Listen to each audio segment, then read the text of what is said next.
الحمد للہ وحدہ والصلاة والسلام علی من لا نبی بعدہ اما بعد فاعوذ باللہ من الشیطان الرجیم بسم اللہ الرحمن الرحیم وما اصابکم من مصیبت فی الارض ولا فی انفسکم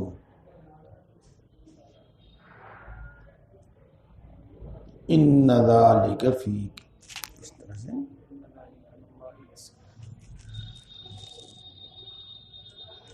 الا فی کتاب من قبل ان نبرأها ان ذلک علی اللہ یسیر لِكَيْ لَا تَأْسَوْا عَلَى مَا فَاتَكُمْ وَلَا تَفْرَحُوا بِمَا آتَاكُمْ إِنَّ اللَّهَ لَا يُحِبُّ كُلَّ مُخْتَالٍ فَخُورٍ.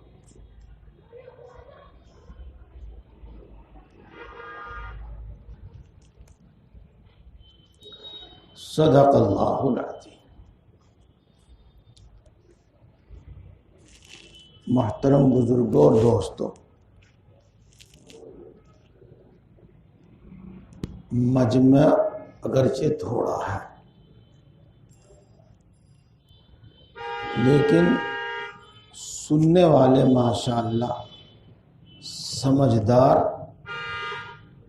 اور طلب رکھنے والے ہیں،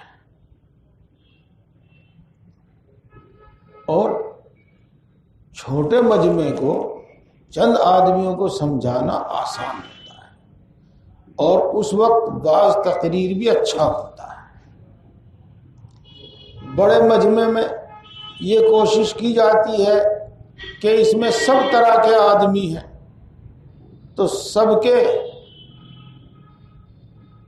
فائدے کی بات کرو، جو سب کی سمجھ میں آوے ایسی بات کرو، جو سب جس سے سب کو کچھ نہ کچھ فائدہ ہو جاوے ایسی بات کرو. تو بعض مرتبہ بڑی اچھی بات، سمجھداری والی بات، علم والی بات کہہ نہیں پاتے. چھوٹے مجمع میں سمجھدار آدمیوں کے سامنے پوری بات کہنا آسان ہوتا ہے اور کہہ دی جاتی ہے. جو بات آج میں بیان کرنا چاہ رہا ہوں، بلکہ یوں کہو کہ جس کا تقاضا میرے دل میں پیدا ہوا کہ میں یہ بات بیان کروں، ممکن ہے آپ کے سمجھنے میں کوئی دشواری اور دقت ہو، لیکن میں اس کو اتنی ضروری سمجھ رہا ہوں کہ ہر بچہ، ہر جوان، ہر بوڑھا، ہر مرد، ہر عورت اس بات کو اچھی طرح سمجھے اور اس کو اپنے دل میں جگہ دے. یہ ہر ایک کی ضرورت کی ہے، ہر ایک کی ضرورت کی ہے، اور بہت زیادہ ضرورت کی بات ہے.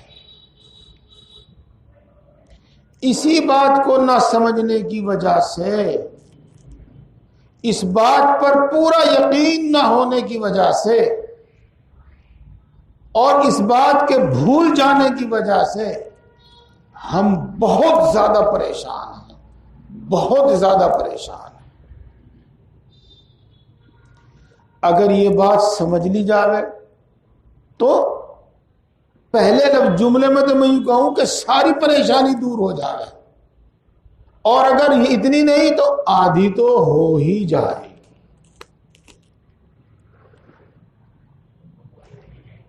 اور جتنی یہ بات دل میں اترتی جائے گی اتنی پریشانی ختم ہوتی جائے گی. دوستو، میرا خود اپنا تجربہ اور جن لوگوں کو میں نے یہ بات بتائی اور جن لوگوں کو میں نے یہ بات سمجھائی ان کا تجربہ. ابھی ابھی چونکہ لاک ڈاؤن کے بعد سے بہت سارے لوگوں کا کاروبار وغیرہ ڈسمس ہوا، پریشانیوں میں مبتلا ہوئے، بار بار فون کرتے، کہیں دعا کے واسطے، کہیں اپنی مشکل پریشانی ہے، ان کو بات بتائی گئی، ان کو جو فائدہ ہوا، ان کو جو تسلی ہوئی، ان کا جو غم دور ہوا، تو میں نے طے کیا کہ میں اس کا ایک واعظ کہوں اور یہ بات سب لوگوں کو سمجھانے کی کوشش کروں،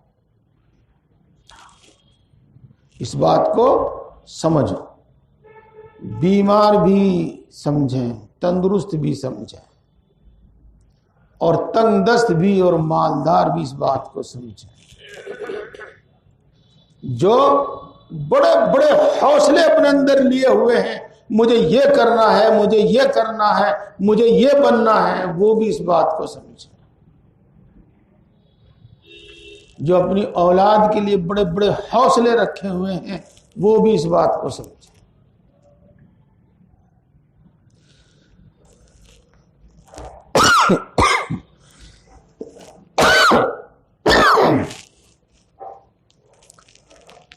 جو محروم ہیں وہ بھی اس بات کو سمجھیں، اور جو خوش نصیب ہیں، وہ جن کا ہر قدم کامیابی کی طرف بڑھ رہا ہے، وہ بھی اس کو سمجھیں۔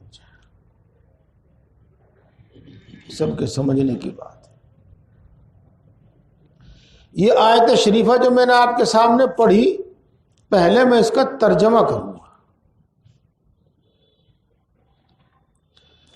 اللہ تبارک و تعالی نے ارشاد فرمایا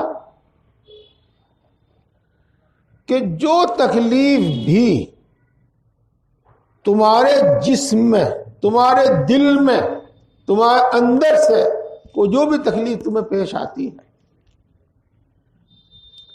یا شہر میں، قصبے میں، ملک میں، پوری دنیا میں جو بھی کوئی حادثہ رونما ہوتا ہے، جو بھی کوئی واقعہ ہوتا ہے، جو بھی کچھ ہوتا ہے، وہ سب کا سب انسانوں کو پیدا کرنے سے بھی پہلے ہی ہمارے یہاں کتاب میں، یعنی لوح محفوظ میں لکھا ہوا موجود ہے۔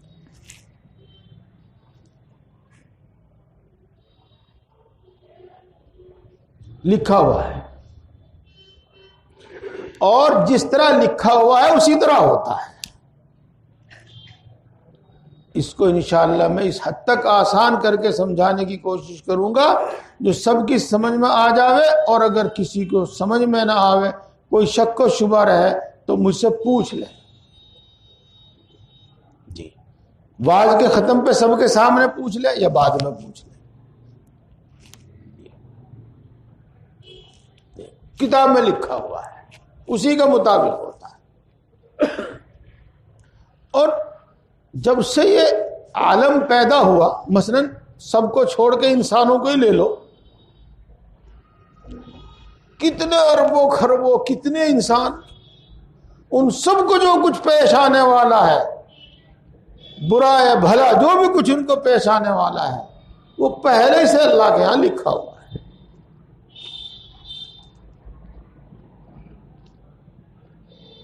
اور یہ اللہ کے لیے کچھ مشکل نہیں، بلکہ اللہ پر یہ آسان ہے، اللہ کے لیے یہ آسان ہے۔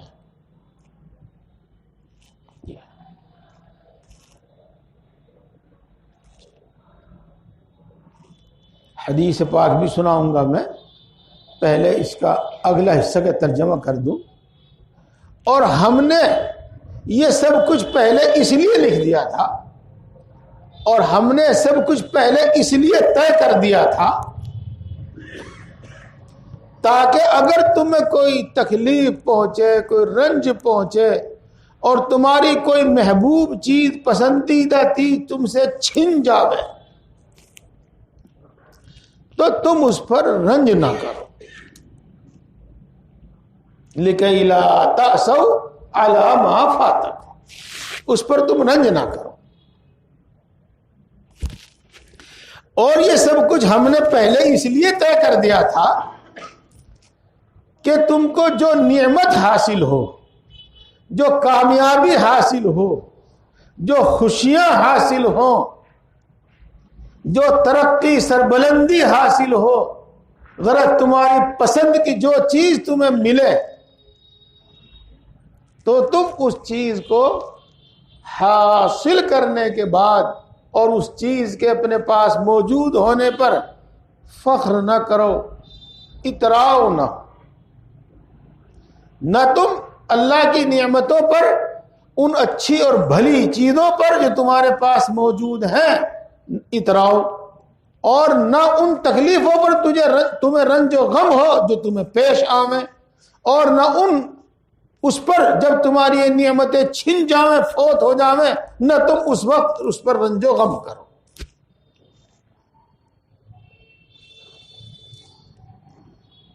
آگے چلنے سے پہلے ایک بات یہی بتا دوں،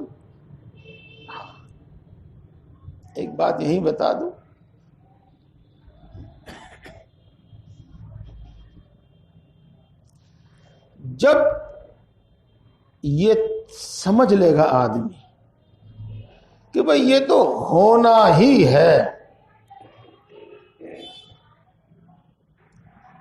اور اس کا کرنے والا اتنی زبردست طاقت والا ہے کہ اس کو کوئی روک نہیں سکتا، یہ تو ہو کر رہے گا. اور یہ کرنے والا ایسا ہے، اتنا مہربان ہے کہ اس سے زیادہ کوئی مہربان نہیں ہو سکتا، تو یہ تو میرے حق میں بہتر ہی ہے. اس واسطے پھر وہ اپنی بیماریوں پر، اپنی تکلیفوں اور مصیبتوں پر، اپنی محرومیوں پر، اپنی تنگ دستیوں پر اتنا غم نہیں کرتا. اور جب اس کو خوب ملتا رہتا ہے اور نعمتیں پر نعمتیں اس کو ملتی رہتی ہے، کامیابوں پر کامیابی اس کو ملتی رہتی ہے، صحت، جوانی، اولاد، مال، عہدہ، مکان، جائیداد سب کچھ اس کے پاس ہوتا ہے اور اس کو ملتا رہتا ہے، وہ اس پر اتراتا نہیں. اس میں تیرا اپنا کوئی دخل نہیں ہے، نہ تیری محنتوں کا دخل ہے، اور یاد رکھ، یقین رکھ، نہ تیری محنتوں کا دخل ہے، اور نہ تیری عقل کا دخل ہے، نہ تیری ہوشیاری کا دخل ہے، نہ تیرے جھوٹ کا دخل ہے، نہ تیرے فریب کا دخل ہے. اس میں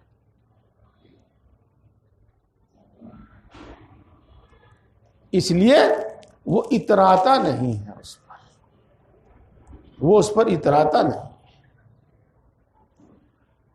تو میں آگے چلنے سے پہلے جو بات آپ کو بتانا چاہ رہا تھا وہ یہ بتانا چاہ رہا تھا کہ یہ ہے تقدیر، اس کو کہتے ہیں تقدیر. اور تقدیر کا صحیح مطلب یہ ہے کہ اللہ کا مقرر کیا ہوا نظام، اللہ کا مقرر کیا ہوا نظام یہ ہے. تو جب تقدیر پر ایمان ہو تو آدمی کو اتنا رنج اور اتنا غم نہیں ہوتا جتنا رنج اور غم اس کو ہوتا ہے جس کا تقدیر پر ایمان نہیں ہوتا. اور عزت عہدہ ملنے کے بعد اور مال دولت ملنے کے بعد، اولاد کے کامیاب ہونے کے بعد وہ بالکل نہیں اترا. یہ تو تقدیری بات ہے، بس ٹھیک ہے، یہ چیز ہے. دوستو بتانی تو تھی مجھے یہ بات، چلو ایک بات میرے ابھی ذہن میں آ رہی، میں پہلے اسی کو بتاؤں تاکہ یہ بات پوری ہو جاوے، آگے بھی پھر جو اللہ دل میں ڈالے گا. اور میرا خود کا اپنا ایک واقعہ ہے، اپنے واقعات بیان تو میں نہیں کرتا، لیکن کبھی اس کی ضرورت پیش آتی ہے تو بیان کرتا ہوں۔ ایک مرتبہ میں نے، آپ تو سمجھ جائیں گے، اپنی ساری پونجی خرچ کر کے، بلکہ قرض لے کے، کھادر میں جمنا کے کنارے پر 40 بیگھے زمین ٹھیکے ویکے پر لے کے اس میں ایکھ بوئے دیا، ایکھ بو دیا۔ پہلے سال تو ساڑی کاٹنے کے بعد بویا تو اس میں سے جو کچھ ملا مل گیا، اگلے سال وہ ہلکا پھلکا سا ہی رہا۔ پھر جب وہ دوسرے سال تیار ہوا تو وہ دیکھنے کے قابل تھا، جمنا کے کنارے تھا ہی، جمنا سے بہت دور بھی تھی وہ زمین، کہ جمنا میں جب کاٹ لگی اتنی تیزی سے لگی کہ ہم وہاں سے نہ اپنا بورنگ پھاڑ سکے، نہ اپنا انجن اٹھا سکے، اور وہ سب زمین جمنا میں۔ فصل ہی نہیں، بلکہ 5-4 سال کے پیسے پہلے دے رکھے تھے وہ بھی ختم۔ کون دے گا زمین والا، کہاں واپس کرے گا؟ اور یوں سمجھ لو کہ مغرب کے بعد تو کچھ تھا، اور یہ امید تھی کہ وہاں تک کچھ بھی نہیں ہونے کا، اور صبح جب آنکھ کھلی تو لوٹے پیٹے ملے۔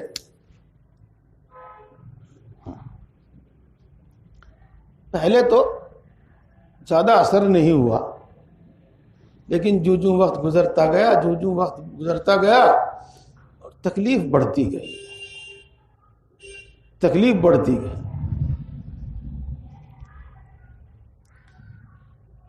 سبق پڑھاتے ہیں، کتابوں میں سبق پڑھاتے ہیں، صبح یوں سمجھو فجر کے بعد سے، اور ویسے اندازہ نہیں بتا رہا ہوں میں، کہ 10 بجے تک حالت یہ ہوگی کہ اب بیٹھا نہیں جا رہا تھا،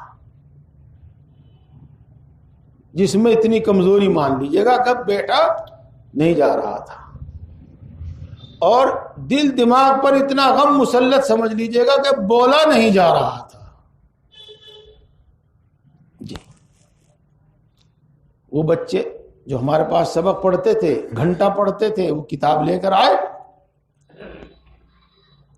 ہمت بھی کی، ارادہ بھی کیا کہ ان کو کچھ نہ کچھ تو پڑھا ہی دوں، لیکن پڑھا نہیں سکا، ان کو واپس کر دیا۔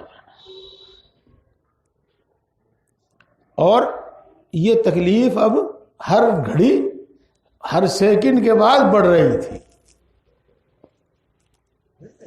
حتیٰ کہ میں تکیے پر سر رکھ کے لیٹ گیا۔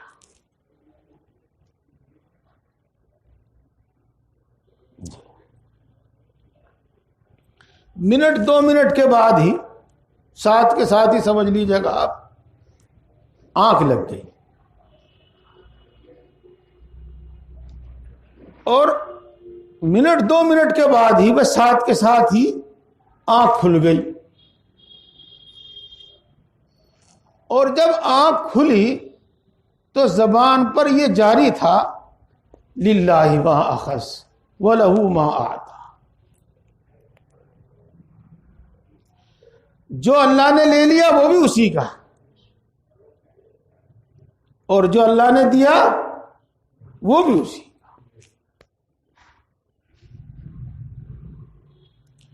اس لیٹنے، سونے اور اٹھنے 5 منٹ خرچ ہوئے ہوں گے۔ اس کے بعد میں بیٹھ گیا، اور بیٹھنے کے بعد ساری تکلیف، سب رنج، سب غم، سب کمزوری ختم، سب ختم۔ میں نے اسی وقت طلبہ کو واپس بلایا اور گھنٹے بھر ان کو سبق پڑھایا۔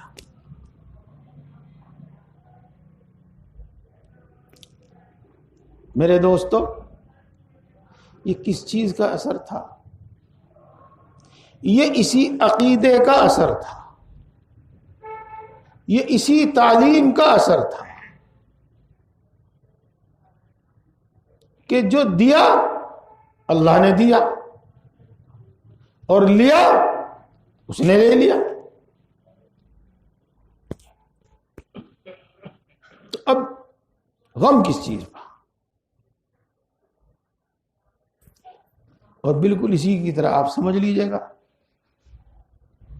جب آدمی یہ سمجھے کہ ٹھیک تو چیئرمین صاحب بن گیا، ٹھیک تو ایم پی بن گیا، ایم ایل اے بن گیا، پردھان منتری بن گیا، بھئی یہ تو ایک اللہ کی طرف سے طے ہو گیا تھا، یہ سب کچھ مجھے مل گیا. نہ وہ دیتا نہ وہ طے کرتا تو نہ ملتا، میں کچھ بھی کر لیتا، کتنے بھی پاپڑ پھیل لیتا، کچھ بھی کر لیتا، کچھ نہ ہوتا. تو پھر نہ وہ اتراوے گا، نہ وہ دوسروں کو ذلیل سمجھے گا، نہ وہ دوسروں پر ظلم کرے گا. تو دوستو، یہ کیوں ہو گیا، یہ کیسے ہو گیا، یہ ہرگز نہیں ہونا چاہیے تھا، میں نے تو اللہ سے یہ دعائیں کی تھی، میں تو یہ اللہ سے یہ امیدیں رکھتا تھا، یہ اس کے خلاف کیسے ہو گیا. رنج و غم کا سبب یہ چیزیں ہوتی ہیں. اور جب ہم نے یہ یقین کر لیا کہ اللہ کو اس بات کا حق ہے کہ وہ جس کو چاہے زیادہ دے اور جس کو چاہے کم دے اور جس کو چاہے نہ دے، اور اس کو کوئی روک نہیں سکتا، اس کے نظام میں کوئی دخل نہیں دے سکتا، یہ حق ہے اسے. دیکھو بہت ساری آیتیں ہیں، ایک ایسی آسان سی بات میں آپ کو سمجھانے کی کوشش کروں گا جو سب کی سمجھ میں آ جائے. یَهَبُ لِمَن یَشَاءُ إِنَاثًا وَيَهَبُ لِمَن یَشَاءُ الذُّكُورَ أَوْ يُزَوِّجُهُمْ ذُكْرَانًا وَإِنَاثًا وَيَجْعَلُ مَن يَشَاءُ عَقِيمًا. اس کی شان یہ ہے، جس کو چاہے لڑکے دے اور جس کو چاہے لڑکیاں دے، اور جس کو چاہے لڑکے لڑکیاں دونوں دے، اور جس کو چاہے کچھ بھی نہ دے.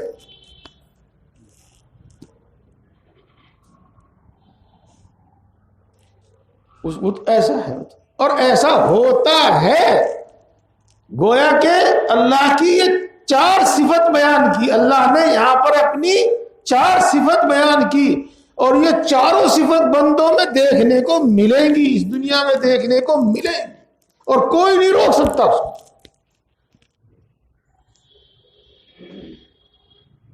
اور اس کو اور کیا کھولا جاوے، اس کو کیا اور زیادہ بیان کیا جاوے، یہ تو ہماری آنکھوں کے سامنے ہے سب کچھ.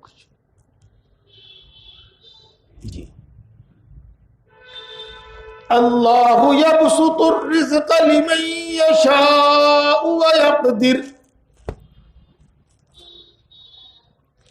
اللہ تبارک و تعالی جس کے لیے چاہتا ہے روزی کشادہ کر دیتا ہے،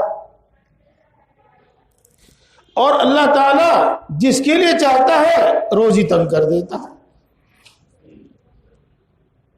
یہ اللہ کی دونوں صفت ہے، اللہ کی یہ دونوں صفت ہیں، اور اس عالم میں دونوں صفت ظاہر ہوں گی.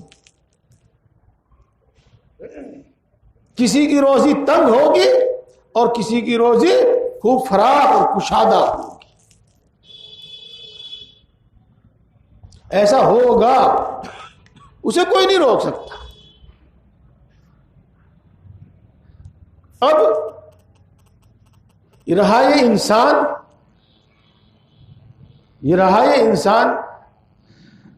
اگر یہ اس کو خوشی خوشی منظور کر لے جو کچھ اس کے حق میں فیصلہ ہوا ہے، تو یہ اس کے لیے بہتر ہے، اس کے لیے رنج و غم کے ختم ہونے کا سبب ہے. اور اگر یہ اس کو تسلیم نہ کرے تو بس غم پہ غم ہے، غم پہ غم ہے، غم پہ غم ہے.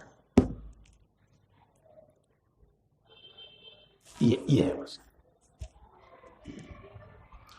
یہ مثال دے دی میں نے روزی کی، مثال دے دی میں نے اولاد کی، اور قرآن پاک میں تو اللہ نے تقریباً ساری چیزیں بہت اسی طرح بیان فرما دی.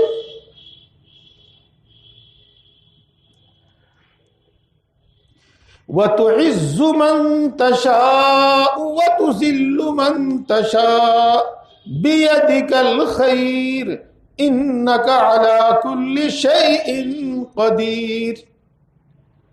جس کو تو چاہتا ہے عزت دیتا ہے، اور جس کو تو چاہتا ہے اسے ذلت دے دیتا ہے. خیر اور بھلائی تو تیرے قبضے میں ہے، تو ہر چیز پر قادر ہے. اللہ کی یہ دونوں صفت بھی اس دنیا میں ظاہر ہوں گی. بہت سے لوگ جن کو عزت ملے گی، اور بہت سے لوگ جن کو ذلت اور رسوائی ملے گی. جس کو جو ملا وہ اس پر راضی ہو گیا تو اس کے لیے یہی بہتر ہے. اگر اس پر راضی نہیں ہوا تو پھر اس کے لیے غموں کے پہاڑ ہیں، مصیبتوں کے پہاڑ ہیں. یہ ہوگا. چلو اور بات ذہن میں آئی. اللہ رب العزت کو اس بات کا پورا پورا حق حاصل ہے. اسی نے یہ زمین بنائی، اسی نے یہ آسمان بنایا، اسی نے چاند سورج بنائے، اسی نے دریا پہاڑ بنائے، وہی یہ ہوائیں چلاتا ہے، وہی سردی گرمی کے موسم بدلتا ہے، وہی رات دن بدلتا ہے. حکومت اسی کی ہے. لہو ملک السماوات والارض. آسمانوں کی حکومت اسی کی ہے اور زمینوں میں حکومت اسی کی ہے. جو پورا حق ہے. اس کا مقرر کیا ہوا نظام، اس کا بنایا ہوا نظام، وہ سب کو ماننا پڑے گا.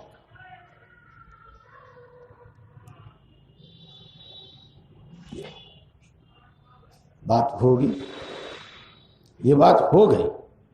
اور اس آیت شریفہ کے جو آخری حصہ تھا جس کا میں نے ترجمہ آپ کو سنا تھا، دوبارہ پھر سناتا ہوں کہ یہ سب کچھ ہم نے پہلے سے اس لیے طے کر دیا کہ تاکہ تمہیں زیادہ رنج و غم نہ ہو جب کہ تم محروم ہو جاؤ کسی بات سے، اور تم نہ اترانے لگو جب کہ تم کو نعمتوں سے نواز دیا جائے. یہ ہے. تو دوستو، اتنی بات کو دل میں یقین کے ساتھ، ایمان کے ساتھ، یقین کے ساتھ دل میں اچھی طرح جما لو. آدھے سے زیادہ مصیبت، آدھے سے زیادہ تکلیف، آدھے سے زیادہ رنج و غم ختم ہو جائے گا. اچھا،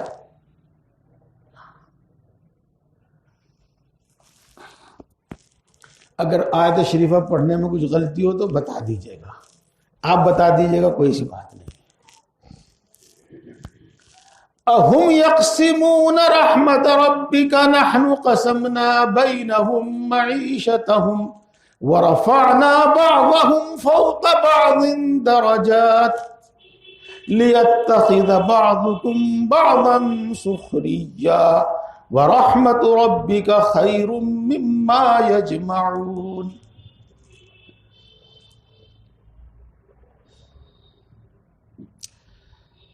رسول اللہ صلی اللہ علیہ وسلم نے جب نبوت کا دعویٰ کیا، دعویٰ نہ قول کہ وہ نبوت کا اعلان کیا، آپ نے رسول ہونے کا اعلان کیا، تو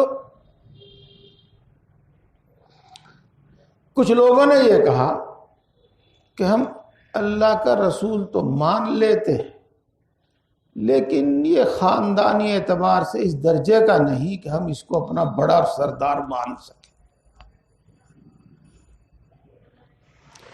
اگر مکے کے یا طائف کے کسی بڑے سردار کو اللہ رسول نبی بناتا تو ہم مان لیتے.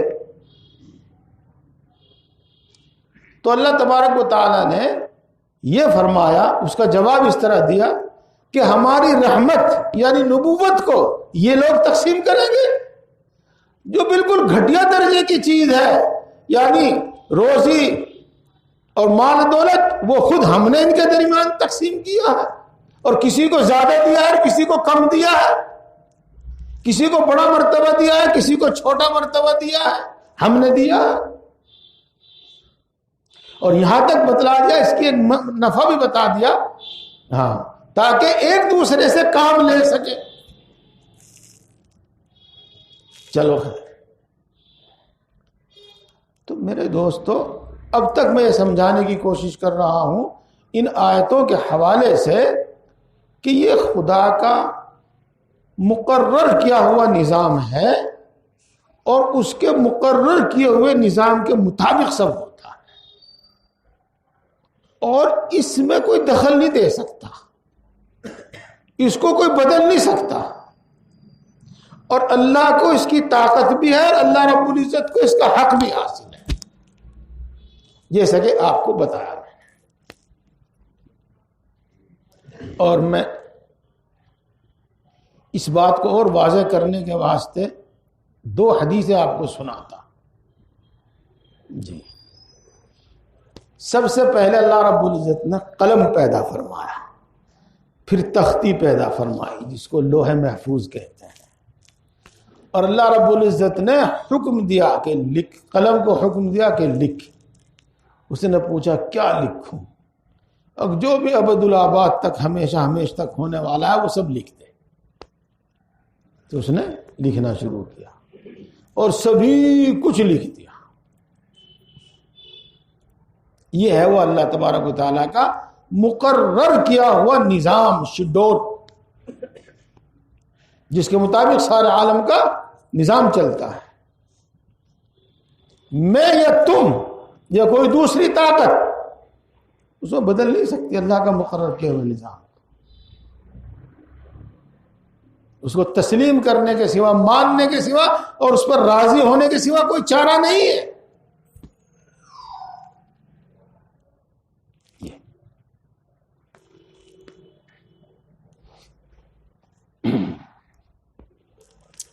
حدیث پاک میں آتا ہے کہ جب ماں کے پیٹ میں بچہ ہوتا ہے نا، تو اللہ تبارک و تعالی فرشتوں کہتے ہیں کہ اس کی روزی لکھ دے. روزی لکھ دی جاتی ہے کہ اتنی ملے گی، اس کی عمر بھی لکھ دے، اس کی عمر بھی لکھ دی جاتی ہے اتنی عمر ہوگی. جب اس کے دفن ہونے کی جگہ بھی لکھ دے کہاں دفن ہوگا، وہ بھی لکھ دی جاتی ہے، وہیں دفن ہوتا ہے. اور یہ بھی لکھ دے کہ یہ خوش نصیب ہوگا یا بد نصیب ہوگا، وہ بھی لکھ دیا جاتا ہے. یہ بس میں امید کرتا ہوں کہ یہ بات خوب اچھی طرح سمجھ میں آگے ہوگی آپ کے. اور جس بات کو میں بار بار بیان کر رہا ہوں اور جس مقصد کے واسطے میں یہ مضمون بیان کر رہا ہوں، وہ بھی آپ بار بار سن رہے ہوں گے کہ اس کو تسلیم کے بغیر، مانے بغیر کوئی چارہ نہیں، کوئی راستہ نہیں. اس پر راضی اور خوش ہوئے بغیر کوئی راستہ نہیں ہے. جتنا تم تڑپو گے، جتنا اس کو ناپسند کرو گے، اتنا ہی رنج، غم، مصیبت، تکلیف بڑھے گی. اور جس کو جتنا تم اسے خوشی سے تسلیم کر لو گے، اتنی آسانی ہو جائے، اتنی آسانی ہو جائے. اب رہ گیا مسئلہ یہ جو عام لوگ کو ذہن میں، دماغ میں کچھ باتیں چلتی رہتی ہیں، اس پر اشکال، سوال ہوتا رہتا ہے، یا کسی کے دل میں کچھ آ سکتا ہے، میں اس کو بھی نکالنے کی کوشش کروں گا. جی اس کو ایک ٹانگ ختم ہوگی یا ایک چھوٹی ٹانگ کا یہ پیدا ہی ہوا ہے، اس کا کیا قصور تھا؟ اس کے ساتھ اللہ میں نے ایسا کیوں کر دیا؟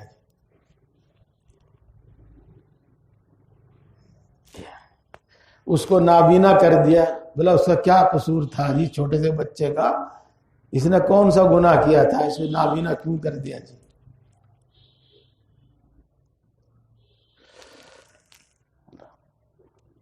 ہم نے کیا اللہ میاں کا بگاڑا تھا جو اللہ میں نے ہمیں فقیر اور تنگ دست بنا دیا جی؟ میں نے اللہ میاں کا کیا بگاڑا تھا؟ میں نے اسے کون سی نافرمانی کی تھی کہ ساری دنیا کی بیماریاں میرے جسم میں پیدا کر دی جی؟ کیا بگاڑ دیا تھا میں نے؟ کیا کیا تھا؟ کون سا گناہ کیا تھا؟ آخر اللہ نے میرے ساتھ ایسا کیوں کیا؟ میری تقدیر میں کیوں لکھا؟ ہاں کہتے ہیں بہت سارے لوگ، ہاں، اور دوسرے مذہب والے اس کے الٹے الٹے بات جواب دیں گے جن کو عقل نہیں مانتی۔ اللہ رب العزت نے اس کا جواب قرآن پاک میں ہی ارشاد فرمایا ہے، ایسا پکا جواب، ایسا سچا جواب جو غلط ہونے کا احتمال نہیں جس میں، اور سمجھ میں آنے والا بھی، سمجھ میں آنے والا بھی۔ وَرَحْمَةُ رَبِّكَ خَيْرٌ مِّمَّا يَجْمَعُونَ، اور تیرے رب کی عطا اور تیرے رب کی بخشش، تیرا رب جو تجھ کو جو عطا کرے گا یا کرے، وہ اس سے کہیں بہتر ہے جس کو تم لوگ جوڑ جوڑ کر جمع رکھتے ہو، جس کو تم جمع کرتے رہتے ہو۔ حاصل اس کا یہ ہے، سنو سنو میرے بھائیو، بہت توجہ سے آپ سن رہے ہیں، لیکن اس بات کو پلے باندھیے۔ اللہ رب العزت اگر کسی کو دنیا کی کسی نعمت سے محروم کرے گا تو یا تو کوئی دوسری نعمت دنیا میں اس کو عطا فرماوے گا، اور اگر یہاں نہیں عطا فرماوے گا تو آخرت میں ضرور عطا فرماوے گا، آخرت میں ضرور عطا فرماوے گا جی، آخرت میں ضرور عطا فرماوے گا۔ جس کو اس دنیا میں اللہ نے ٹانگوں سے محروم کر دیا وہ اپنے آپ کو محروم نہ سمجھے، ہرگز نہ محروم سمجھے، اس پر اس نے صبر کیا، اس پر اگر وہ راضی رہا تو اللہ اس کو وہ دے گا جس کو یہ سوچ بھی نہیں سکتا کہ مجھے یہ مل جائے۔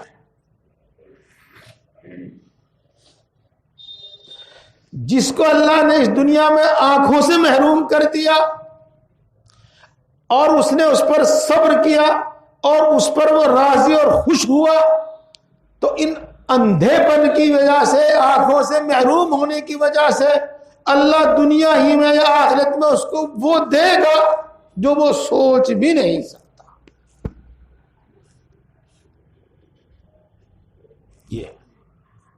یہ ہے چیز۔ اب سمجھو ایک دوسری بات،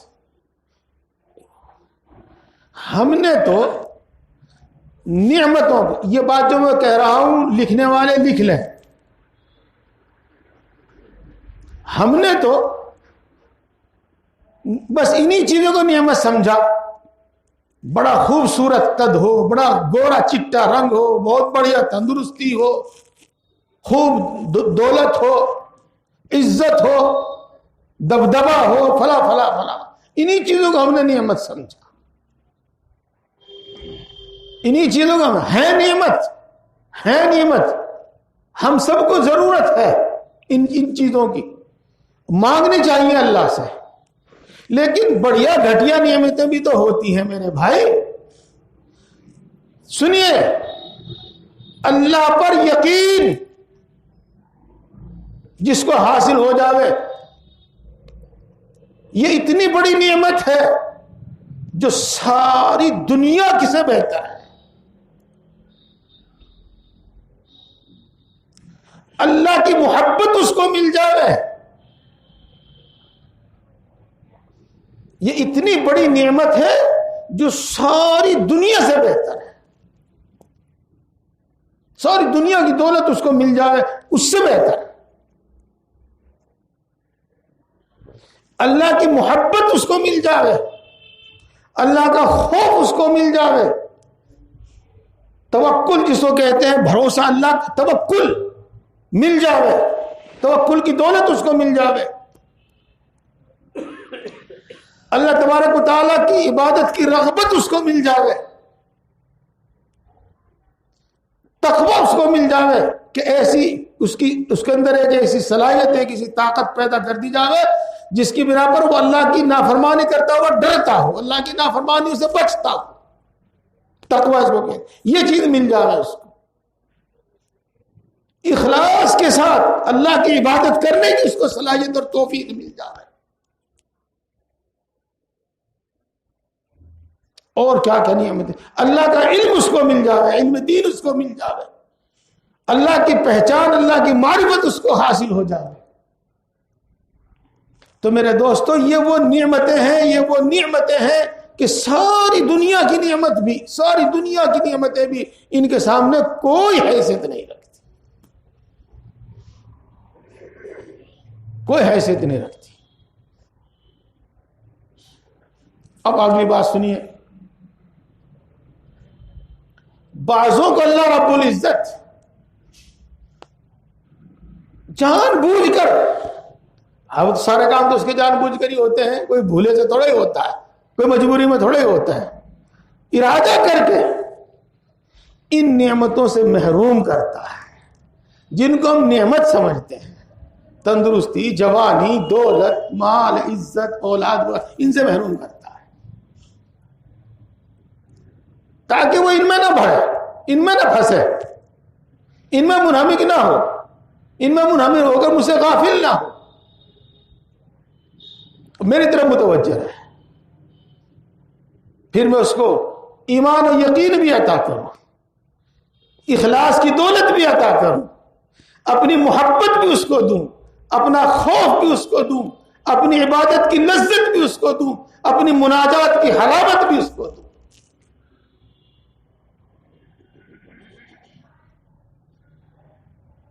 اس لیے وہ ان سے محروم کرتا ہے. اللہ نے اس کے ساتھ بھلائی کا ارادہ کیا، برائی کا ارادہ نہیں کیا. بھلائی کا ارادہ کیا، اس کو زیادہ نوازنے کا ارادہ کیا، اس کے ساتھ برائی کا ارادہ نہیں فرمایا. جی. اور میرے دوستو، میرے بزرگوں، جب بندہ ان چیزوں پر جو اس کو پہنچتی ہیں دنیا کے اندر، محرومیاں، ناکامیاں، مصیبتیں، صبر کرتا ہے اور اس پر راضی رہتا ہے، تو کچھ نہ کچھ ان نعمتوں میں سے جن کا میں نے ابھی ذکر کیا، جو اعلیٰ درجے کی نعمتیں ہیں، کچھ نہ کچھ اس میں سے عطا ہوتا ہے اس دنیا میں. ایمان یقین کی دولت، اللہ کی طرف توجہ کی دولت، انابت اللہ جس کو کہتے ہیں، اللہ کی طرف توجہ کی دولت، اللہ سے مانگنا، مناجات اور دعا کی دولت، یہ چیزیں اس کو عطا ہوتی ہیں. اللہ نے یوں فرمایا وَرَحْمَتُ رَبِّكَ خَيْرٌ مِّمَّا يَجْمَعُونَ. جن چیزوں کو تم جوڑ جوڑ کر رکھتے ہو، جن کو جمع کرنے کے تم چکر میں رہتے ہو، اللہ کی رحمت ان سے کہیں بہتر ہے. تو یہ بات میں آپ کو اس لیے سمجھا رہا ہوں میرے دوستو، اس لیے سمجھا رہا ہوں کہ کوئی یہ نہ کہے کہ جس کی اللہ نے آنکھ لے لی اللہ نے اس پر ظلم کیا. ظلم اگر کرے گا وہ اپنے آپ پر وہ خود کرے گا، ناشکری کر کے، بے صبری برت کے، اللہ سے ناراض ہو کے ظلم وہ کرے گا اس پر. اس نے تو، اللہ نے تو اس کے ساتھ کچھ بھلائی کا ہی ارادہ کیا، اس کو کچھ اور دینے کا ارادہ کیا. امید ہے کہ میری بات بھی آپ کو خوب سمجھ میں آئی ہوگی، خوب سمجھ میں آئی ہوگی. چلو، حضرت مولانا حسین احمد صاحب مدنی نور اللہ مرقدہ کا یہ میں نے ملفوظ سنا ہے. یعنی انہوں نے یہ بات کہی ہے خود اپنی کہ جب بھی کسی مصیبت کا سامنا ہوتا ہے اکثر و بیشتر اس کے بعد رسول اللہ صلی اللہ علیہ وسلم کی زیارت ہوتی ہے.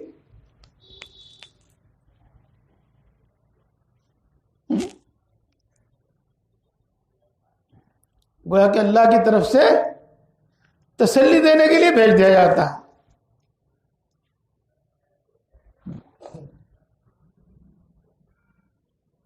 اگلی بات مجھے تھوڑی سی کچی سی یاد ہے، پوری پکی یاد نہیں. وہ حضرت اقدس حضرت مولانا اشرف علی صاحب تھانوی نور اللہ مرقدو کی بات ہے کہ جب بھی کوئی مصیبت مشکل پیش آتی ہے تو کوئی نیا علم اللہ کی طرف سے عطا کیا جاتا ہے. نیا علم وہی جو میں بتا رہا تھا آپ کو ابھی، توکل، اللہ پر بھروسہ، اللہ کی محبت، اللہ کا خوف، کچھ نہ کچھ علم عطا کیا. تو وہ اس کو محروم نہیں کیا، نہ اللہ نے اس کے ساتھ برائی کا ارادہ کیا، جس کو ٹانگوں سے محروم کر دیا یا جس کو آنکھ سے محروم کر دیا یا جس کی روزی تنگ کر دی. نہیں، اس کو برائی کا، اس کے ساتھ تو کچھ نہ کچھ بھلائی کا ارادہ کیا ہے. اگر وہ اس پر صبر کر لے اور اس پر دل سے وہ راضی ہو جائے. اس لیے میرے دوستو اور میرے بزرگوں، کسی پر اللہ رب العزت نے ظلم نہیں کیا، چاہے وہ کسی بھی حال میں زندگی گزار رہا ہے، کسی بھی مصیبت میں زندگی گزار رہا ہے، اللہ نے تو اس کو نوازے گا. ایک حدیث پاک سناؤں گا میں آپ کو ابھی. اس لیے جب بھی کوئی تکلیف اور مصیبت اپنے آپ کو پہنچے تو صبر اور اللہ کے اس فیصلے پر راضی. غم اور تکلیف بھی ختم. طبعی طور پر ایک رنج ہوگا، وہ کچھ دیر کے بعد یا کچھ دنوں کے بعد ختم ہو جائے گا. میں ایک مثال دوں آپ کو. ایک شخص ہے جو جنگ کے اندر بہادری دکھاتے ہوئے اتنی اس نے بہادری دکھلائی کہ اس نے اپنا ہاتھ کھو دیا. یہ جب گولی لگے گی یا تلوار لگے گی تکلیف تو ہوئے گی، اور ایک مرتبہ کو یہ بھی تکلیف ہوگی کہ بھائی تیرا ہاتھ کٹ گیا تو ایک ہاتھ کا رہ گیا. لیکن کچھ پھر بڑا بہادر آدمی ہے بھائی، جنگ میں اتنی بے جگری کے ساتھ لڑا، اتنی بہادری کے ساتھ لڑا. اب ایک خوشی بھی ہے، بلکہ اس کے لیے فخر کی بات ہے. جی میں نے جنگ آزادی میں اپنی آنکھ پھڑوا دی تھی، میں نے جنگ آزادی میں اپنا بیٹا قربان کر دیا تھا، میں نے اپنی جنگ آزادی میں اپنے دونوں ہاتھ کھو دیے تھے. پھر فخر کی بات ہے اس کے واسطے. تو اب اسے تسلی ہے ان چیزوں پر، اگرچہ تکلیف بھی پیش آئے گی. تو ایک تو ہوتا ہے طبعی طور پر رنج، اور ایک ہوتا ہے ایمانی تقاضے سے، اللہ پر ایمان اور یقین کے بنیاد پر اور اللہ کے وعدوں کے یقین پر اطمینان. اور پھر یہاں رنج و غم نہیں ہوتا. اس واسطے میرے دوستو، جتنی تکلیف میں ہم تنگ دستی کی وجہ سے مبتلا ہیں، اس سے کہیں زیادہ تکلیف میں ہم بے صبری کی وجہ سے، اس سے کہیں زیادہ تکلیف ہماری بے صبری کی وجہ سے. جتنی تکلیف ہمیں تنگ دستی کی وجہ سے ہے، اس سے کہیں زیادہ تکلیف اللہ کے اس فیصلے کو ناپسند کرنے کی وجہ سے ہے. جتنی تکلیف ہم کو اپنے جوڑوں کے درد کی وجہ سے ہے، پیٹ کے درد کی وجہ سے ہے یا اور بیماری کی وجہ سے ہے، اس سے کہیں زیادہ تکلیف بے صبری کی وجہ سے ہے اور اللہ کے اس فیصلے کو ناپسند کرنے کی وجہ سے ہے. امید ہے کہ میری باتیں آپ کو اچھی طرح سمجھ میں آ رہی ہیں. اس لیے اللہ کے فیصلے پر راضی اور صبر، اس امید پر، امید نہیں، امید کا لفظ تو ذرا کچھ گھٹیا سا ہے، کم، اس یقین پر. امید میں تو دونوں بات ہوتی ہیں، اور یقین اس میں کوئی دوسری بات نہیں ہوتی. اس یقین پر کہ یہ میرے حق میں بہتر ہے، اللہ اس کے بدلے مجھے بہت کچھ عطا کرے. جو بات میں نے آپ کو سمجھائی ایک واقعے سے اور ایک حدیث سے میں اس کو اور کھولتا ہوں اور پھر اگلی بحث بات بتاؤں گا۔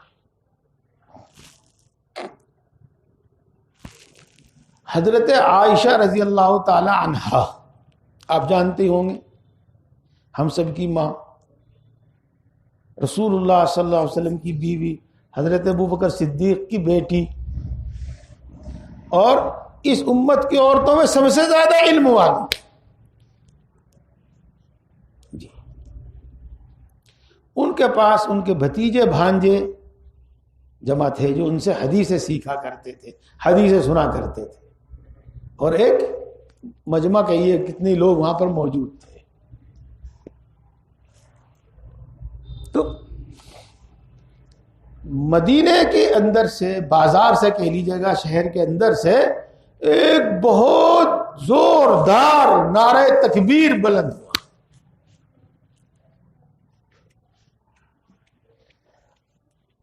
حضرت عائشہ رضی اللہ تعالی عنہا نے پوچھا کہ کیا معاملہ ہے کہ مسلمانوں نے نعرہ تکبیر کیوں بلند کیا ہے، کیا معاملہ پیش آیا؟ تو معلومات سے کے بعد معلوم ہوا کہ حضرت عبد الرحمن ابن عوف رضی اللہ تعالی عنہ کا قافلہ آیا ہے تجارت کا سامان لے کر۔ اب تو روزانہ میں ٹرک 24 گھنٹے میں، پہلے اس طرح نہیں ہوتا معاملہ، بلکہ کوئی ایک تاجر قافلہ لے کر آتا تھا، کوئی گیہوں کا، کوئی کہیں کا، کوئی کہیں کا۔ تو اتنا بڑا قافلہ آیا ہے تجارت کا مال لے کر، اور ہر قسم کا مال لے کر، کہ مدینے والے اس سامان کو اور اتنے بڑے قافلے کو دیکھ کر حیران ہو گئے، اور اس حیران میں اور دنگ ہو کر انہوں نے نعرہ تکبیر بلند کیا، تالیاں نہیں بجائی۔ تالی غیروں کے لیے ہے، نعرہ ہمارے لیے ہے، نعرہ تکبیر ہمارا عادت ہے، ہمارا شعار ہے، تالیاں دوسروں کا شعار ہے۔ رسول اللہ صلی اللہ علیہ وسلم نے ارشاد فرمایا۔ اچھا، حضرت عائشہ رضی اللہ تعالی عنہا نے فرمایا کہ میں نے سنا ہے رسول اللہ صلی اللہ علیہ وسلم سے کہ عبد الرحمن ابن عوف تمام صحابہ کے بعد جنت میں داخل ہوں گے، اور آدھے دن کے بعد جنت میں داخل ہوں گے، یعنی 500 سال کے بعد، دوسرے صحابہ سے 500 سال کے بعد جنت میں داخل ہوں گے۔ کیوں؟ اس واسطے کہ بڑے مالدار تھے وہ، جیسے کہ آپ نے ابھی سن لیا، اور حدیثوں میں اور بھی ان کے مال دولت کا ذکر آتا ہے۔ ان کو دنیا میں غم تو خیر سب کو پیش آتا ہے، انہوں نے وہ مصیبتیں، وہ تکلیفیں نہیں دیکھی جو تنگ دستیوں میں لوگ دیکھا کرتے ہیں۔ ان کی وہ تمنائیں سب پوری ہو گئی جو دل میں آتی تھی، اور جو غریبوں کے دل میں مر کر رہ جاتی تھی۔ اس لیے اللہ ان کو 500 سال بعد جنت میں داخل کرے گا، اور دوسرے صحابہ کو 500 سال پہلے جنت میں داخل کر دے گا۔ کیا سمجھے؟ جو یہاں محروم رہا ان چیزوں سے، اس عامتاً صبر کیا، اللہ کے حکم پر راضی رہا، تو اس نے اتنے زیادہ نیک اعمال کر لیے اور اتنی نیکیوں میں آگے بڑھ گیا کہ وہ جنت میں پہلے داخل ہوگا۔ یہ چیز ہے۔ اور میرے دوستوں، یہ باتیں ہم کچھ دیکھتے بھی ہیں، جی ہاں دیکھتے بھی ہیں، نام تو میں لیتا نہیں، ہاں ہمارے کیرانے کا واقعہ، اپنی آنکھوں دیکھا واقعہ۔ ایک صاحب تھے، پردہ، گھر میں پردہ، بیٹیاں بھی پردہ کرتی تھی، بیوی بھی پردہ کرتی تھی۔ وہ ایک بڑے سرکاری بڑے عہدے پر پہنچ گئے، اور آپ جانتے ہیں کہ آج جب عہدہ آیا تو دولت تو خود ہی آئے گئی۔ تھوڑے دن گزرے تھے کہ ہم نے ان کی بیٹیوں کو دیکھا، پردہ تو ختم، تو یہاں تک کہ آستین بھی آ گئی۔ اور روپٹہ بھی بڑا مختصر صحیح رہ گیا، روپٹہ بھی مختصر صحیح رہ گیا۔ اب بتاؤ اگر بات نوبت یہیں تک رہ جاوے تو وہ کیا ہوا، انہوں نے کیا کیا، اور یہ دولت اور یہ عہدہ ان کے واسطے ان کے حق میں بہتر ہوا یا غلط ہوا، برائی ہے۔ جی ہاں، اور کہاں تک نوبت پہنچے اور آخرت میں کیا معاملہ ہو اللہ ہی بہتر جانے۔ جی ہاں، اب آپ اس کا ایک الٹا لے لو، بالکل اس کا دوسرا رو۔ ایک شخص ہے، مان لو وہ خود بیمار ہو گیا یا اس کا بچہ بیمار ہو گیا،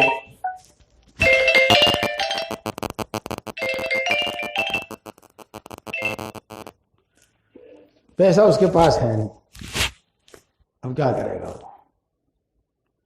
اے اللہ اسے درستی دے دے، اللہ اسے میرے بچے کو شفا دے دے، اے اللہ اپنے فضل سے کہیں سے انتظام فرما دے۔ راتوں کو روئے گا، دن کو روئے گا، تنہائیوں میں روئے گا، نماز حاجت پڑھے گا، کیا کرے؟ کبھی سوچے گا اوہ تو نے فلاں کا دل دکھایا تھا، شاید اس کی بد دعا لگ گئی، تو نے فلاں گناہ کیا تھا، شاید یہ اس کی نحوست ہے، اس پہ سے معافی مانگ لے، اس گناہ سے توبہ کر لے۔ یہ اب جس کو پہلے میں نے سمجھایا تھا توجہ اللہ، اللہ کی طرف توجہ، انابت اللہ، اللہ کی طرف توجہ، جس کو میں نے بتایا تھا مناجات کی لذت، اللہ سے مانگنے کی، اللہ سے باتیں کرنے کی لذت، یہ مل گئی تو بڑی نعمت مل گئی، بڑی دولت مل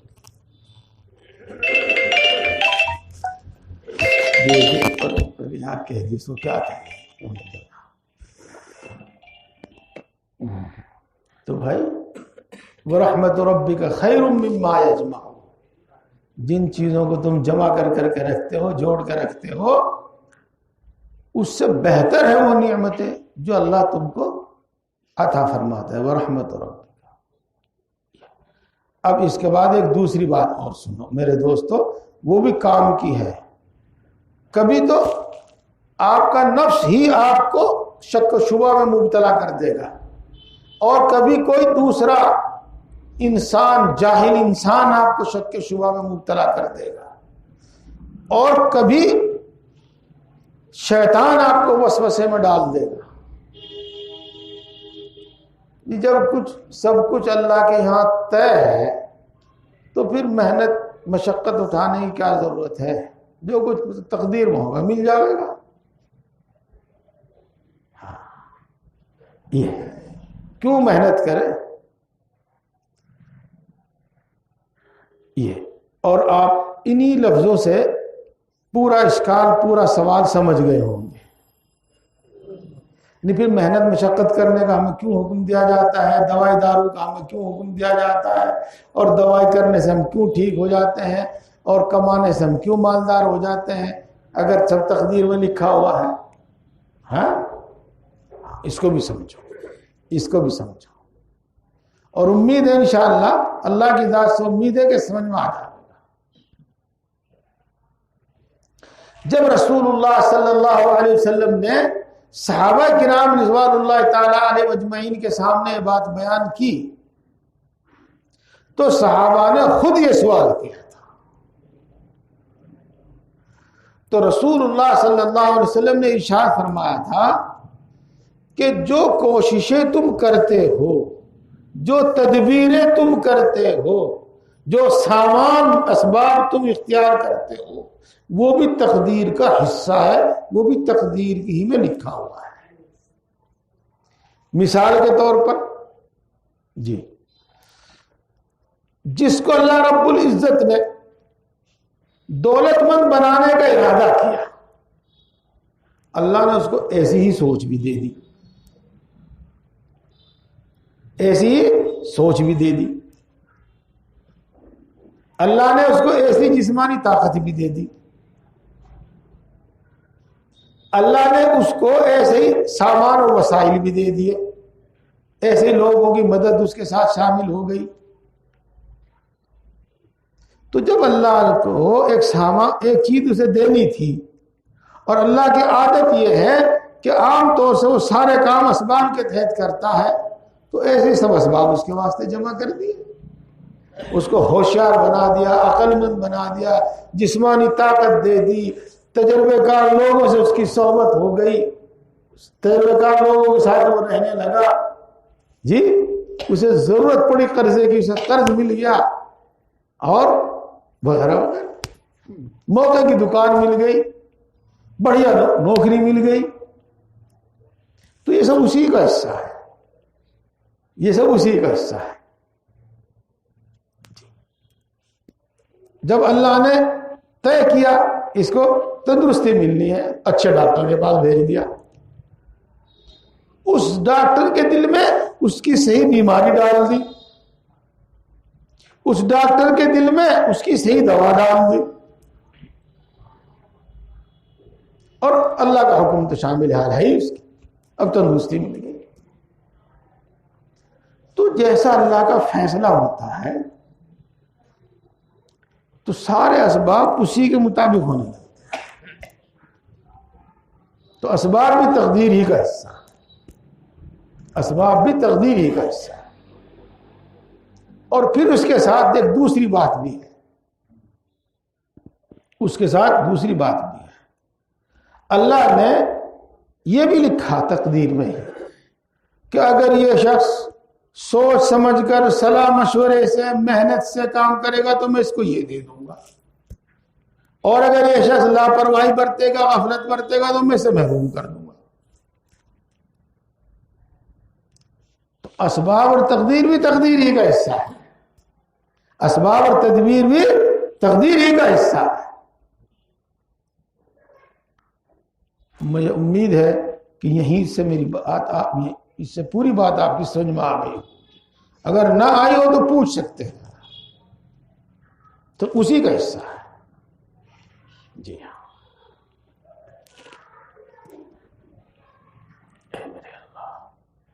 اب ہمیں کیا کرنا چاہیے بھائی؟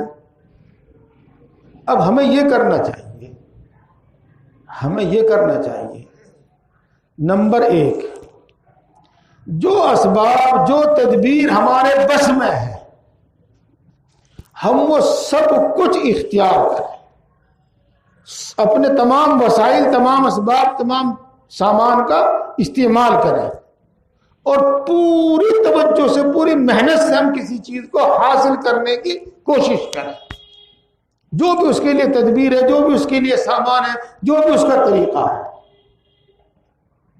اور اللہ تبارک و تعالیٰ سے دعا بھی کریں، اللہ تبارک و تعالیٰ سے دعا بھی کریں۔ اب اس کے بعد وہ چیز اگر ہمیں مل جائے تو اللہ کا فضل، اور نہ مل جائے تو پھر یہ یقین کر لو کہ نہ ملنا ہی میرے حق میں بہتر۔ تو اسباب سے، تدبیر سے منع نہیں کیا گیا، علاج سے، دوا سے منع نہیں کیا گیا، دعا سے منع نہیں کیا گیا، علاج بھی کرو، دوا بھی کرو، دعا بھی کرو، سب کچھ کرو۔ مان لو جو آپ کر سکتے تھے آپ نے سب کچھ کر لیا، اس کے بعد اگر نہیں مقصد پورا ہوتا، نہیں کچھ حاصل ہوتا، تو اب یہ درجہ صبر کا ہے، اب یہ درجہ اللہ کے اس فیصلے پر راضی رہنے کا ہے، اور اگر مل جائے تو وہ درجہ شکر کا ہے۔ اور ہر آدمی کو صبر کی اور شکر کی ضرورت ہے، صبر کی اور شکر کی ہر آدمی کو ضرورت ہے۔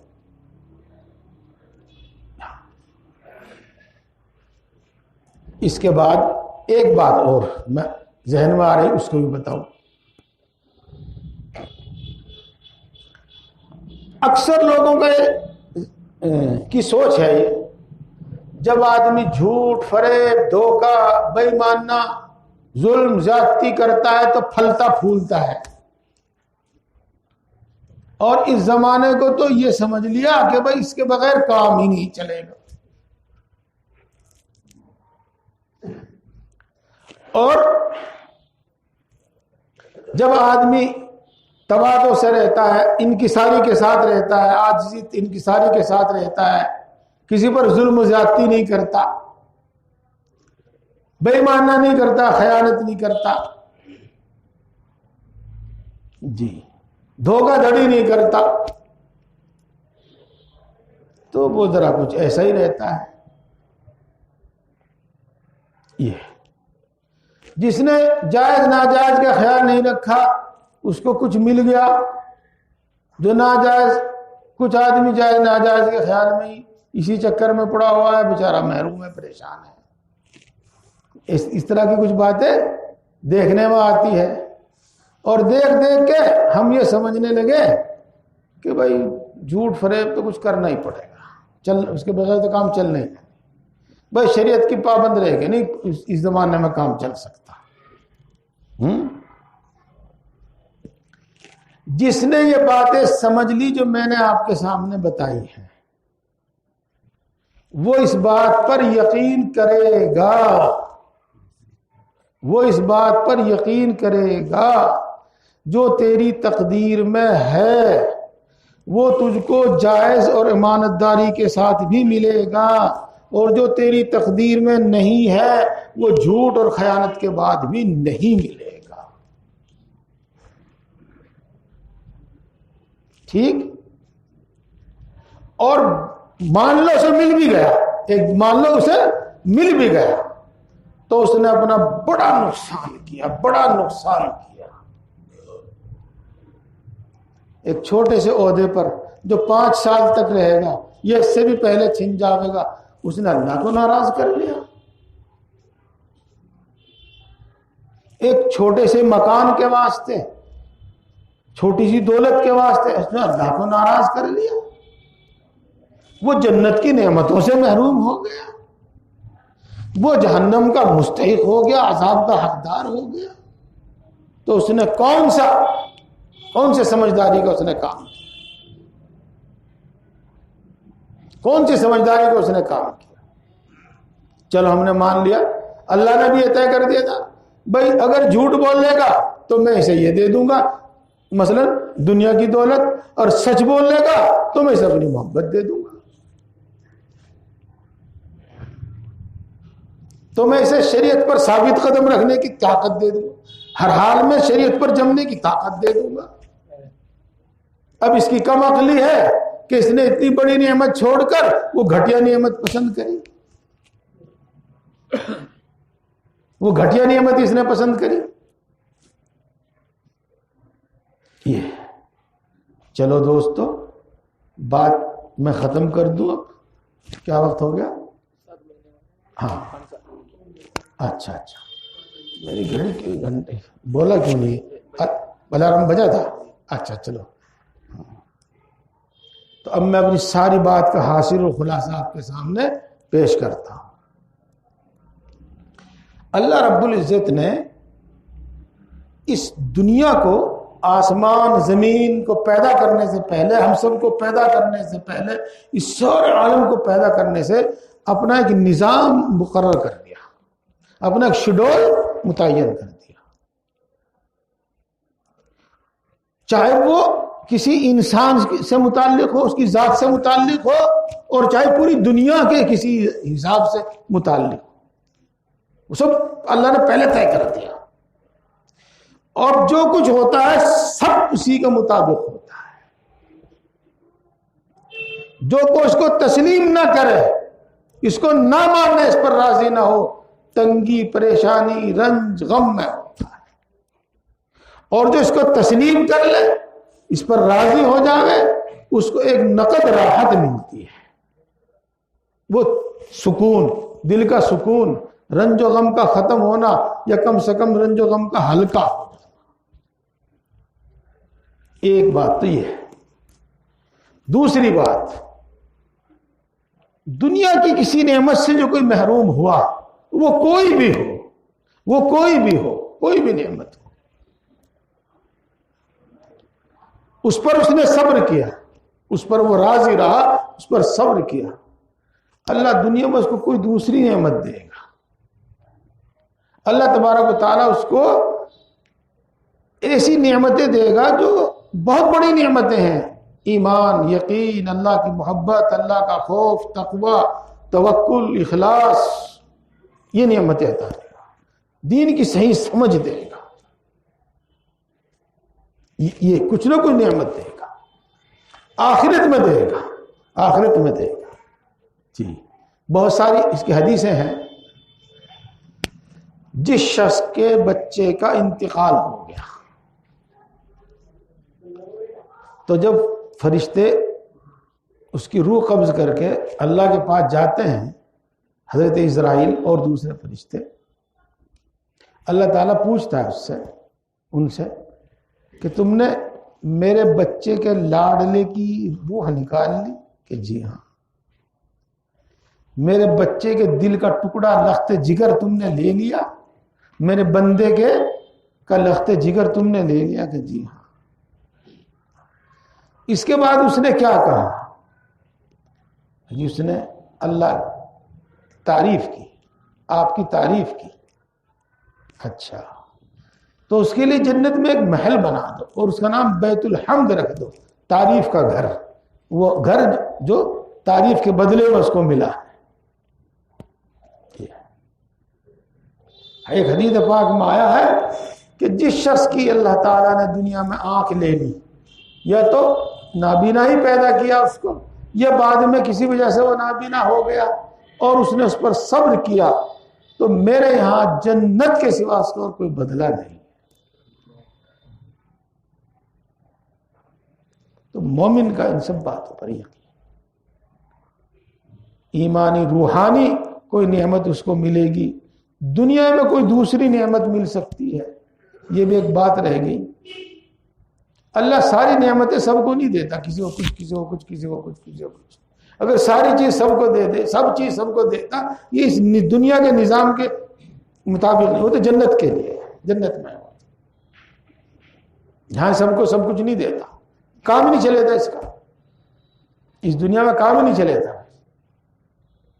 سارے دولت مند ہوتے تو مزدور کون ہوتا؟ سارے بادشاہ ہوتے تو رعیت کون ہوتا؟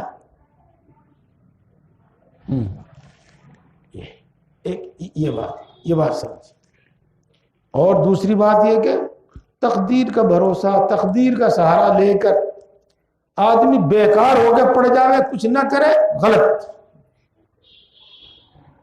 دعا بھی خوب کرو، تمام تدبیر، تمام اسباب اختیار کرو،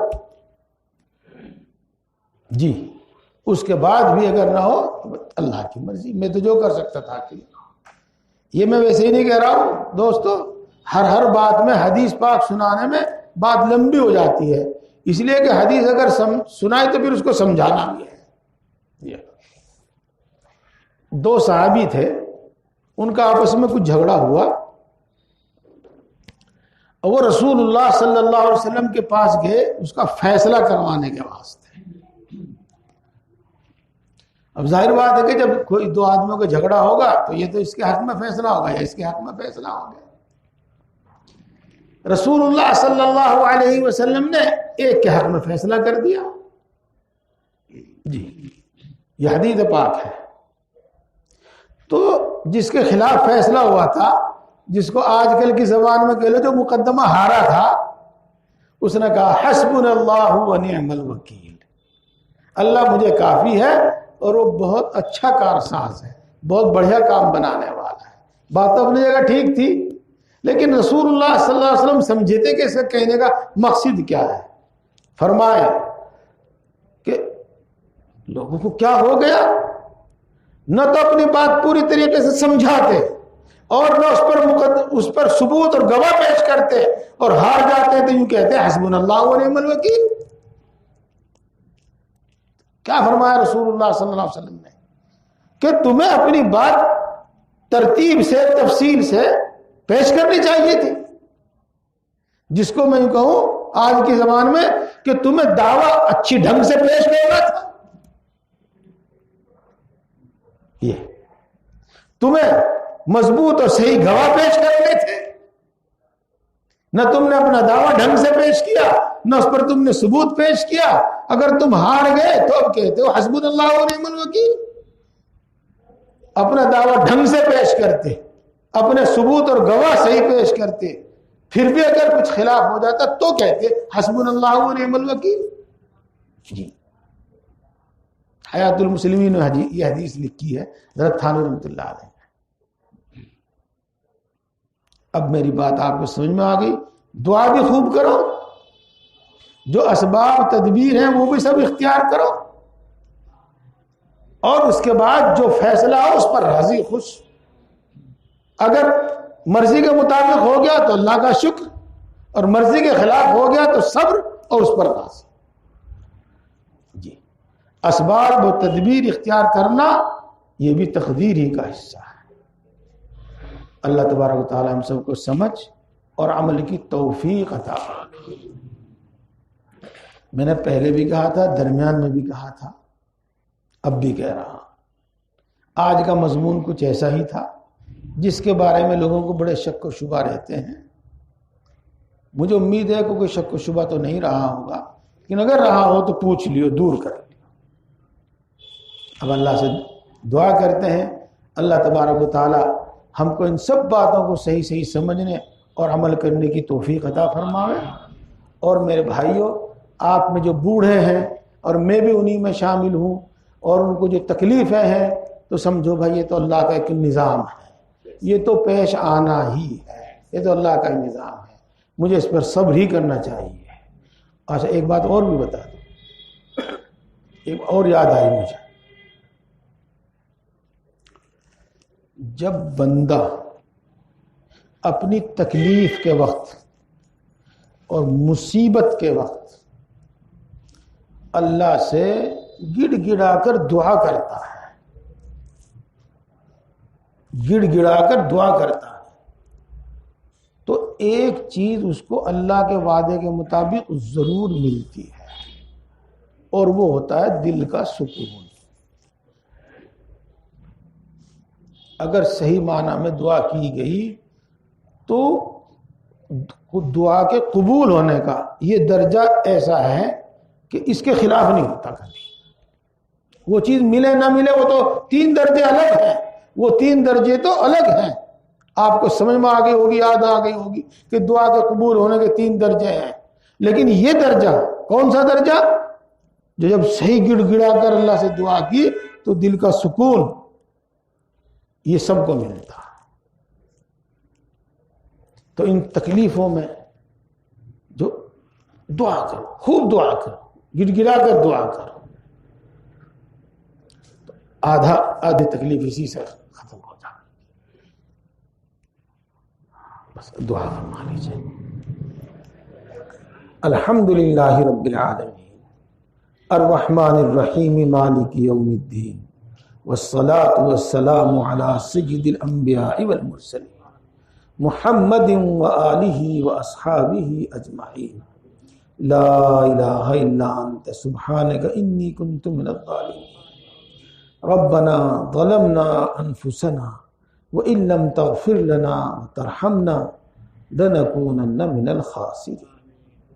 اے اللہ تو سب سے بڑا ہے، ہر چیز پر قادر ہے، ہر چیز کا مالک ہے، ہر چیز کے خزانے تیرے ہی قبضے میں۔ تجھے پورا پورا اختیار ہے، جس کو چاہے دے، جس کو چاہے نہ دے، جس کو جتنا چاہے دے۔ اے اللہ تو بہت عطا فرمانے والا ہے، بغیر مانگے عطا فرمانے والا ہے، اور مانگنے والوں کو کبھی محروم نہیں کرتا۔ اے اللہ تو بڑا مہربان ہے، سب پر مہربان ہے، بڑی چھوٹی ہر نعمت سے نوازنے والا ہے، اور تیری نعمت کوئی چھوٹی نہیں، سب بڑی ہے۔ اے اللہ تیری قدرت میں مٹی اور سونا پیدا کرنا برابر ہے۔ اے اللہ تیری قدرت میں کنکر پتھر اور ہیرا موتی پیدا کرنا برابر ہے۔ اے اللہ تیرے خزانے نہ ختم ہوتے نہ کم ہوتے. تو اپنی مخلوق میں سے ہر ایک کو سمندروں کے برابر دے دے تو تیرے خزانوں میں اتنی بھی کمی نہ آوے جتنی سمندر میں سوئی ڈبونے سے کمی آ جاتی ہے. اے اللہ تو معاف کرنے والا ہے، معافی کو پسند کرتا ہے. اے اللہ ہم تیری انہی اچھی صفات کے واسطے سے تجھ سے مانگتے ہیں، ہم سب کو ایمان کامل عطا فرما. اے اللہ کامل درجے کا ایمان عطا فرما. اے اللہ ایمان کی لذت و حلاوت نصیب فرما. اے اللہ ایمان کے تقاضوں پر عمل کرنے کی توفیق نصیب فرما. اے اللہ ایمانی صفات ہمارے اندر پیدا فرما. کافروں والی منافقوں والی عادتوں سے ہماری حفاظت فرما. اے اللہ اپنی صفات کی پہچان ہم کو عطا فرما. اے اللہ اپنی صفات کا یقین ہم کو عطا فرما. اے اللہ اپنے وعدوں کا یقین ہم کو عطا فرما. اے اللہ اپنی محبت و معرفت عطا فرما. اپنا خوف عطا فرما، اتنا خوف جو تیری نافرمانیوں سے روک دے. اے اللہ اپنا اتنا خوف اتنا ڈر ہمارے دل میں پیدا کر دے جو تیری نافرمانیوں سے روک. اے اللہ نیک بندوں کی محبت ہمارے دل میں پیدا فرما. اپنے نیک بندوں کی محبت ہمارے دل میں پیدا فرما. اپنے نبی پاک محمد مصطفیٰ صلی اللہ علیہ وسلم کی محبت ہمارے دل میں پیدا فرما. اے اللہ ذکر کرنے والی زبان عطا فرما، شکر کرنے والا دل عطا فرما، طاعت عبادت میں مشقت برداشت کرنے والا جسم عطا فرما. اے اللہ دین پر چلنا آسان فرما، شریعت و سنت پر چلنا آسان فرما. نفس و شیطان کے شر سے ہماری حفاظت فرما. اے اللہ ایک گھڑی کے لیے ایک لمحے کے لیے ہمیں نفس اور شیطان کے حوالے نہ فرما. اے اللہ طاعت و عبادت کو ہمارے لیے آسان فرما. اے اللہ جو بھی کچھ ٹوٹی پھوٹی تھوڑی زیادہ کرتے ہیں اپنے فضل سے اس کو قبول فرما اور زیادہ کی ہمیں توفیق عطا فرما. زیادہ کی ہمیں توفیق عطا فرما. نماز پڑھنا ہمارے لیے آسان فرما دے. قرآن پاک کی تلاوت ہمارے لیے آسان فرما دے. ذکر کی مناجات کی لذت ہمیں عطا فرما دے.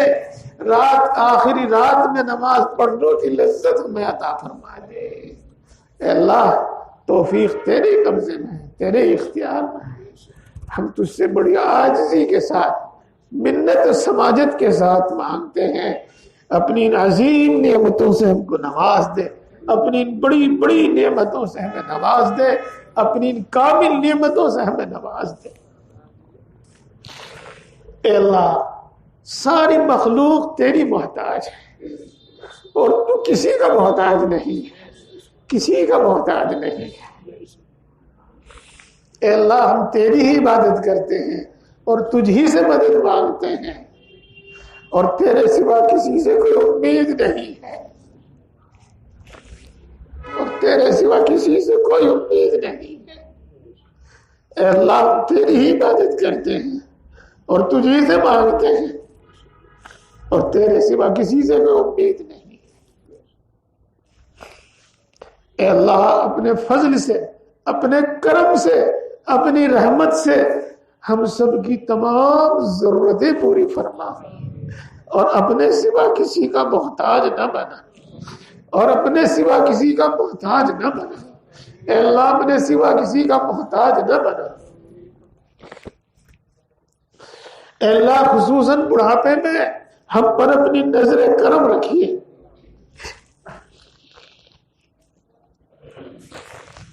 اے اللہ خصوصاً بڑھاپے میں اپنی رحمت اور اپنی نظر کرم ہم پر فرمائیے. اے اللہ، اے اللہ جس کو مکان کی ضرورت ہے اس کو کشادہ مکان عطا فرما. جس کو دکان کی ضرورت ہے اس کو موقع کی دکان عطا فرما، جن کو کاروبار کی تلاش ہے ان کو بابرکت حلال کاروبار عطا فرما، جن کو کاروبار عطا کیا ہے اللہ اس میں برکت فرما، ترقی فرما، اس کی حفاظت فرما، بری نگاہوں سے اس کی حفاظت فرما، آسمانی زمینی بلاؤں سے اس کی حفاظت فرما۔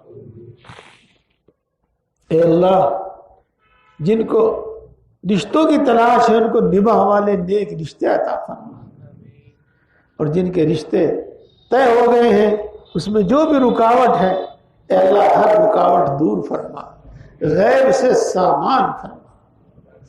اے اللہ جن کے رشتے ہو چکے ہیں ان میں میاں بیوی میں الفت و محبت پیدا فرما، اور ان کی زندگیاں چین اور سکون کی زندگیاں بنا، ان کو چین اور سکون کی راحت کی زندگی عطا فرما۔ اے اللہ جن کو اولاد کی تمنا ہے ان کو نیک اولاد عطا فرما، جن کو اولاد کی تمنا ہے ان کو نیک اولاد عطا فرما۔ اے اللہ جن کو اولاد عطا کی ہے ان اولاد کو نیک بنا، فرما بردار بنا، ماں باپ کے دل کی راحت اور ٹھنڈک بنا۔ اے اللہ ان کو آوارہ اور ناکارہ ہونے سے بچا دے، اے اللہ ان کو آوارہ اور ناکارہ ہونے سے بچا دے، ان کو بہترین قابلیتیں صلاحیتیں عطا فرما، ان کو ملک و ملت کا خادم بنا۔ اے اللہ ہمارے گھروں میں چین سکون برکتیں نازل فرما، ہمارے آپسی جھگڑے اور اختلاف ختم فرما، ہمارے درمیان الفت و محبت پیدا فرما، خاص طور سے میاں بیوی کے درمیان الفت و محبت پیدا فرما، خاص طور سے ماں باپ کی عزت و خدمت کرنے کی ہمیں توفیق نصیب فرما۔ اے اللہ مال جان ایمان عزت و آبرو کی حفاظت فرما۔ اے اللہ کسی ظالم کو ہم پر مسلط نہ فرما، کسی بے رحم کو ہم پر مسلط نہ فرما۔ اے اللہ جو اپنے حق کے لیے لڑ رہے ہیں اے اللہ ان کا حق عطا فرما، اور جو ناجائز مقدموں میں پھنسے ہوئے ہیں ان کو باعزت بری فرما۔ اے اللہ عزت کی زندگی عطا فرما، راحت کی زندگی نصیب فرما، اور اپنے وقت پر ڈھنگ کی موت عطا فرما۔ اے اللہ مرتے وقت کلمہ نصیب فرما، ایمان پر خاتمہ فرما، موت کی سختی سے حفاظت فرما، قبر کے عذاب سے حفاظت فرما، میدان حشر کی سختیوں سے حفاظت فرما۔ اے اللہ اپنے عرش کا سایہ نصیب فرما۔ اے اللہ تو اپنے بندوں میں سے بہتوں کو بغیر حساب کے بخشے گا، اپنے فضل سے، اپنے کرم سے، اپنی رحمت سے، اپنی نوازش سے ہم سب کو بغیر حساب کے بخش دیجئے، ہم سب کی مغفرت فرما دیجئے، اور جہنم سے حفاظت فرما کر جنت الفردوس عطا فرما دیجئے۔ اے اللہ ہمارے ماں باپ کی، ہماری اولاد کی، ہمارے بہن بھائیوں کی، ہمارے اعزاء اقارب کی، دوست احباب کی، اے اللہ پوری امت مسلمہ کی مغفرت فرما۔ اے اللہ ان سب کے درجات کو بلند فرما، ہمارے اساتذہ ہمارے مشائخ کی بھی مغفرت فرما، اللہ ان کے درجات کو بھی بلند فرما۔ اے اللہ ہماری آنے والی نسلوں کو دین پر ثابت قدم فرما، ان کو بلند حوصلہ عطا فرما، اے اللہ بلند حوصلہ عطا فرما۔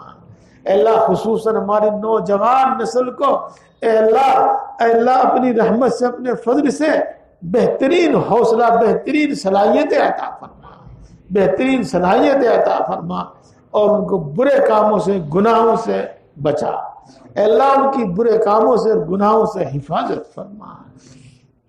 اے اللہ کل عالم کے مسلمانوں پر رحم فرما، خاص طور سے جن کو ستایا جا رہا ہے اے اللہ جہاں جہاں ستایا جا رہا ہے ان کی خصوصی نصرت و مدد فرما۔ اے اللہ مدارس کی، مراکز کی، مساجد کی حفاظت فرما۔ اے اللہ اسلام اور مسلمانوں کے خلاف جو سازشیں اور منصوبے گھڑے جا رہے ہیں اے اللہ ان دشمنوں کو ان سازشوں میں ناکام فرما، ان منصوبوں میں ناکام فرما۔ اے اللہ مسلمانوں کو عزت اور غلبہ نصیب فرما، مسلمانوں کو عزت اور غلبہ نصیب فرما۔ اے اللہ ہر وہ خیر تجھ سے مانگتے ہیں تیرے نبی نے مانگی ہے ہم کو عطا فرما۔ ہر اس شر سے پناہ چاہتے ہیں جس سے تیرے نبی نے پناہ چاہی ہے، اے اللہ اس سے ہماری حفاظت فرما۔